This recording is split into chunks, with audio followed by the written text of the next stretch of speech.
kui patsient praegu väga ei kasuta need miimilised lihased ja tal kortseid ei ole, et praegu me näeme, et neid ei ole, siis on liiga vara veel.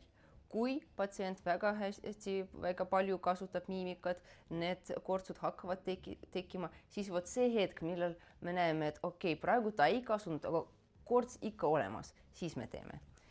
Siin kurjuse korts samamoodi, praegu ei ole üldse mitte midagi, et ma ei puutuks teda. Ja natukene, mis me siin näeme, on siin silmade ümber, kuna patsient ka räägib palju inimestega, naerab kogu aeg, siin hakkavad tekitama väiksed sellised kortsud ja me natukene teeme talle silmade ümber botoksi.